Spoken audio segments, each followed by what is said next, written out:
दत्तात्रय महाराजांची कृपा.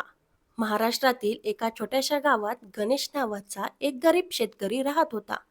घरात आई, बायको आणि एक लहान मुलगा. परिस्थिती इतकी कठीण होती की 2 वेळेचं जेवण सुद्धा नीट मिळत नव्हतं. पण गणेशची एक गोष्ट कधी बदलली नाही. त्याची दत्त जयंती आणि दत्तात्रय महाराजांवरची श्रद्धा. दर गुरुवारी तो गावाबाहेरच्या जुन्या दत्त मंदिरात जायचा. मंदिर खूप जुनं होतं.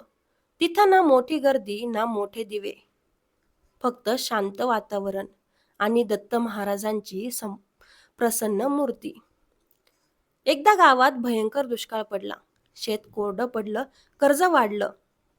गावातील लोक गणेशला म्हणाले, अरे एवढी भक्ती करून काय उपयोग?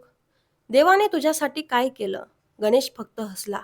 महाराज वेळ आल्यावर सोडत नाहीत. पण त्या रात्री गणेश खूप तुटला होता. मुलगा तापाने फणफणत होता. घरात औषधांसाठी पैसे नव्हते.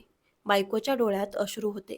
ती रडत म्हणाली, तुमचे दत्त महाराज खरंच असतील तर आपल्या मुलाला वाचवतील ना? गणेश काही बोलला नाही. तो शांतपणे मंदिरात गेला. रात्रीचा अंधार, जोराचा वारा आणि मंदिरात फक्त एक छोटा दिवा. तो महाराजांसमोर बसला आणि पहिल्यांदाच रडू लागला. महाराज, आयुष्यभर तुमच्यावर विश्वास ठेवला. आज माझ्या मुलाला वाचवा. माझ्याकडे काही उरलं नाही. रडता रडता त्याला झोप लागली. पहाटे कुणीतरी त्याच्या खांद्यावर हात ठेवला. एक वृद्ध साधू त्याच्या समोर उभे होते. डोळ्यात विलक्षण तेज. ते म्हणाले, घाबरू नकोस.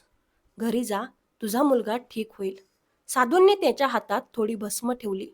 भस्म घेऊन गणेश घरी आला. मुलाच्या कपाळावर भस्म लावलं. थोड्या वेळात मुलाचा ताप उतरू लागला. सगळ्यांच्या डोळ्यात आश्चर्य होतं. दुसऱ्या दिवशी गणेश त्या साधूंना शोधायला मंदिरात गेला. पण पुजारी म्हणाले, काल रात्री इथे कोणीच आलं नव्हतं. गणेशच्या डोळ्यात पाणी आलं.